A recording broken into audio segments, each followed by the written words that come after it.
پس تا دیر نشده بهش ویژگی‌هاشو میگم. پس تو اگه میخوای سوال S2 بدون واکنش حل کنی، یادت باشه قدم اول عاشقی کردنه. بهش بگو دوستش داری.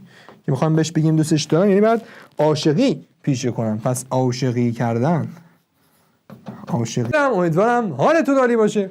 به اپیزود 7 استوکیومتری بدون واکنش خوش اومدید. بریم با هم دیگه کاراشو انجام بدیم. استوکیومتری بدون واکنش بچه یا یه قسمت داره یا دو قسمت داره. تو اپیزود 7 تک قسمتیاشو بررسی میکنیم، تو اپیزود بعدی دو قسمتیاشو بررسی میکنیم. از سوال 7 بخونم. میگه در یک نمونه از اکسیدی از گوگرد SON به جرم 64 گرم تفاوت شمار اتم های گوگرد و اکسیژن انقدر باشه X کدامه؟ بچه‌ها استوکیومتری بدون واکنش میخواید حل کنید، براتون تیپ نوشتم.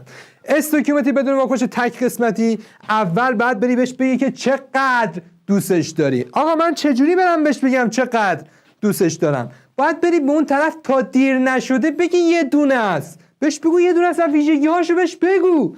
آقا چجوری؟ اینجا رو ببین.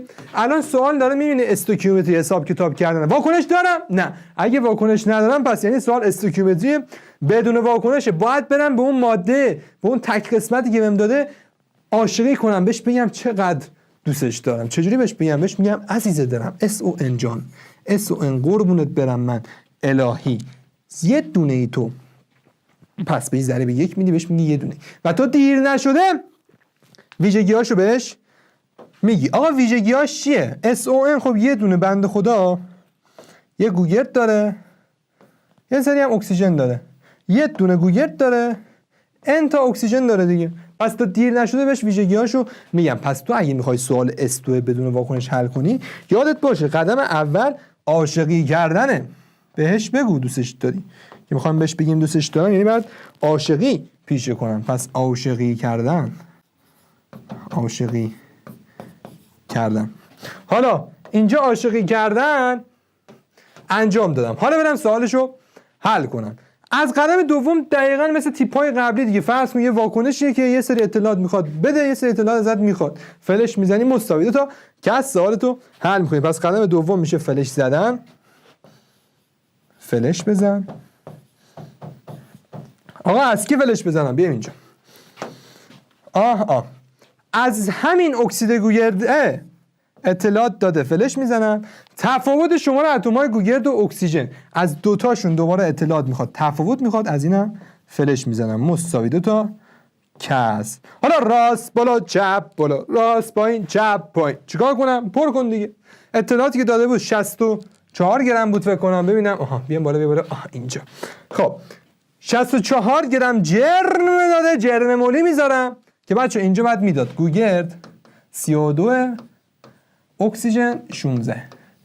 یه 32 تا گوگرد دارم، N تا هم اکسیژن دارم که اکسیژن هم 16 میشه 16 N. او لالا.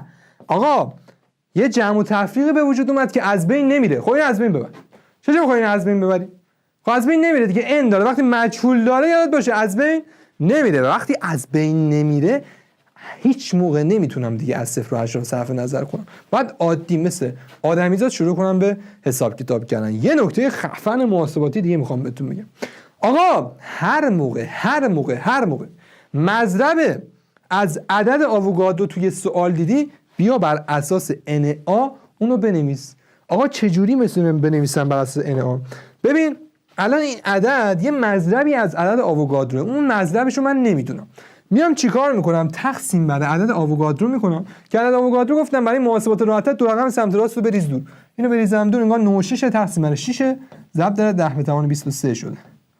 خب الان 10 به توان 23 با این 10 به توان 23 خداحافظ.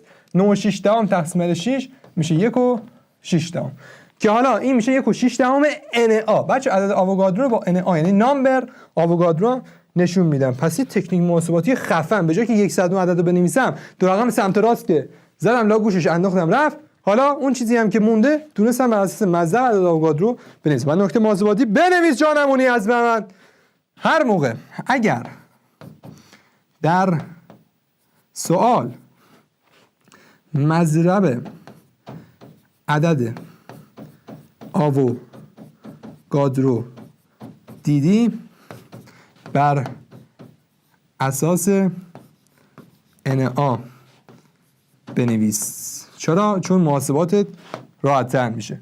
الان من با 1.6 NA کار کنم راحت‌ترم یا با اون عددی که بد بود کار کنم راحت‌ترم؟ معلومه 1.6 NA کار کنم بهتر.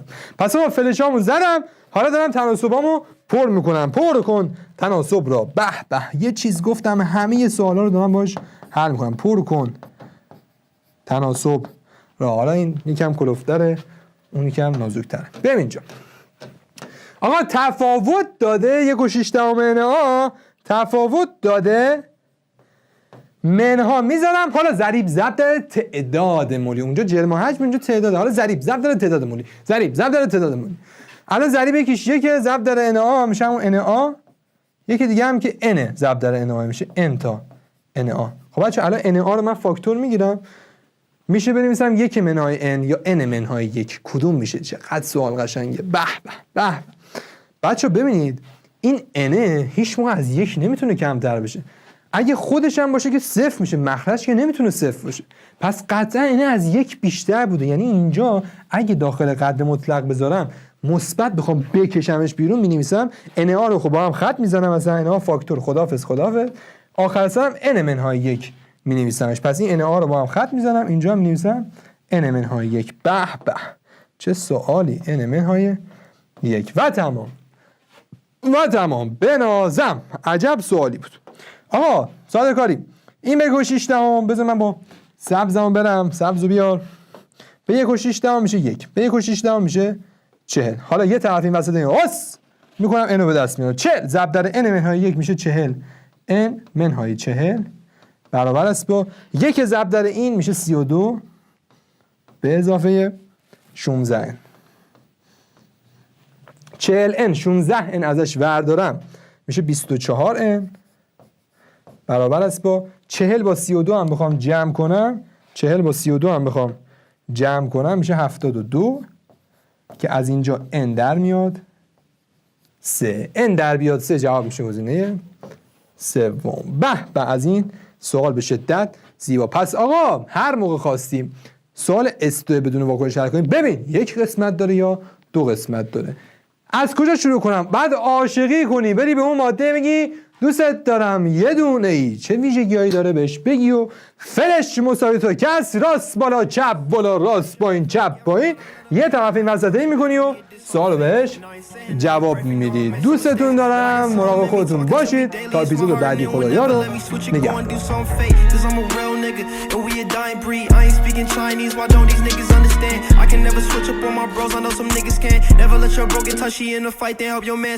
ما در یک دو دامون گرمگاز SO3 یه قسمت سوال حالا هرچی گفتن باید بگی چشم جناب سرباز، باید بهشون چشم بگی. اگه بهشون چشم بگی از خونه میندازنه دوتاشون بیرون، پس دیگه نمیتونه سوالشو جواب بدی. آقا got too much drip, better give your friend a pool. That's your brother, not a tool. Someone disrespecting him, then they disrespecting you. I shouldn't even have to say this. Y'all wanna be out quick, but y'all be acting like some betas. No, I would never switch. All my brothers, I get lit. With my brothers, you gon' have to catch these hands you try to hit. All my brothers, I be with. All my brothers, not my friends, I call them family. My dick in the blood, I need my bros for all my sanity. Never lied to your brother, and there's no excuse. Why you go do that to him? He would never do that to you. Never lied to your brother and there's no excuse. Why you go do that to him? He would never do that to you. People I ain't talked to in years calling my phone. I don't want it, man. I heard this quote once.